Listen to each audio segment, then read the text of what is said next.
1 കൊരിന്ത്യർ 8-ാം അധ്യായം തൊട്ട് നമ്മൾ 1 മുതൽ വായിക്കും. വിഗ്രഹാർപ്പിതങ്ങളുടെ കാര്യം പറഞ്ഞാലോ നമുക്കെല്ലാവർക്കും അറിവുണ്ടെന്നും നമുക്കറിയാം. അറിവ് ചീർപ്പിക്കുന്നു, സ്നേഹമോ ആത്മീക വർധന വരുത്തുന്നു. അവിടുത്തെ പ്രശ്നം എന്താണെന്നറിയാമോ? അവർ ഇത്രയും വലിയ ടെറിബിൾ സിൻ അതൊക്കെ അവർ ടോളറേറ്റ് ചെയ്യും, അതൊക്കെ എന്ത് ചെയ്യും, അതൊക്കെ അവർ ഇഗ്നോർ ചെയ്യും. പക്ഷെ പ്രശ്നം ഏതൊക്കെ കഴിക്കാം ഏതൊക്കെ കഴിക്കരുതെന്ന് ചൊല്ലി എന്തും ഭയങ്കര തർക്കം. പോർക്ക് കഴിക്കാമോ, ബീഫ് കഴിക്കാമോ, ഇതൊക്കെയാണ് വലിയ തർക്കം. ഇത് സോഷ്യൽ മീഡിയയിലല്ല ബീഫ് കഴിക്കാമോ എന്ന് തർക്കം, ഇന്ന് സഭയ്ക്കകത്തും വലിയ തർക്കമാണ്. വിഗ്രഹാർഭുതം പ്രസാദം കൊണ്ടുവന്നു, ഉണ്ണിയപ്പം കഴിക്കാമോ? കഴിക്കാൻ പാടില്ല.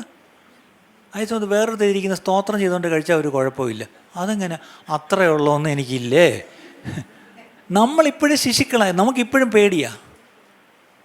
എൻ്റെ ഒരു അങ്കിളുണ്ടായിരുന്നു പണ്ട്.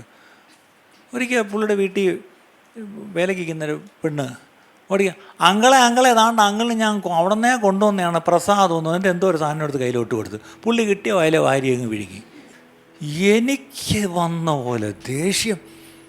ഹൗ ഡെയർ, ഇതെവിടെ നിന്ന് കൊണ്ടുവന്നത് അറിഞ്ഞിട്ട് ഇത് വിഴുങ്ങിയല്ലോ. പിന്നീട് അദ്ദേഹം എനിക്ക് പറഞ്ഞു തന്നു വൈ ഐ ഡിഡ് ഇറ്റ്. എന്നെ സംബന്ധിച്ചോളം അതൊന്നുമല്ല, സ്തോത്രം ചെയ്ത് കഴിഞ്ഞാൽ അത് തീർന്നു. പിന്നെ നിൻ്റെ മനസാക്ഷി നിമിത്തമാണോ ഞാൻ തിന്നാതിരിക്കേണ്ടത്? അദ്ദേഹത്തിന് ഒരു കുഴപ്പം പറ്റിയില്ല.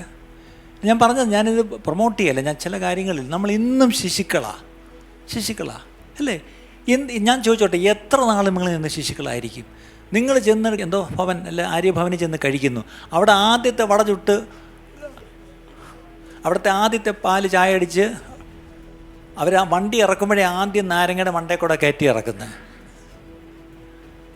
നിങ്ങൾ കഴിക്കുന്ന മിക്കവാറും എല്ലാം ഈ പറഞ്ഞ പോലെ ഏതെങ്കിലും ദേവൻ അർപ്പിച്ചതാണ്, ഏതെങ്കിലും മൂർത്തിക്ക് വെച്ചതാണ്, അതാണ് നിങ്ങൾ പോയി കഴിക്കുന്നത്.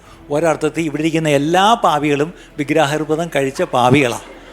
പക്ഷേ ഈ പാപികളെല്ലാം കൂടെ നീ കഴിച്ചതാണോ കൂടുതൽ, ഞാൻ കഴിച്ചതാണോ പാവമെന്ന് പറഞ്ഞ് അന്യോന്യം ഇരുന്നോട്ട് ചെയ്തുകൊണ്ടിരിക്കുക. ഇവിടെ പറയും, എടാ ശരീരം കൊണ്ട് നീ ദുർനടപ്പ് ആചരിക്കുന്നു, അതിൽ നിനക്ക് ഒരു കുഴപ്പമില്ല.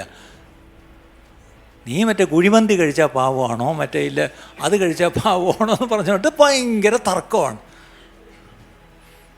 നിങ്ങൾക്ക് ഈ പറഞ്ഞ തർക്കം ഉണ്ടെങ്കിൽ കഴിക്കണ്ട, വിട്ടേരെ അല്ലേ. പക്ഷേ ഞാൻ ചോദിച്ചിട്ട് എത്ര നാൾ നമ്മളിങ്ങനെ ശിശുക്കളായിട്ടിരിക്കും പ്രിയപ്പെട്ടവരെ? എവിടെയെങ്കിലും നമുക്കൊരു മെച്യൂരിറ്റിയിലേക്ക് വളരണ്ടേ?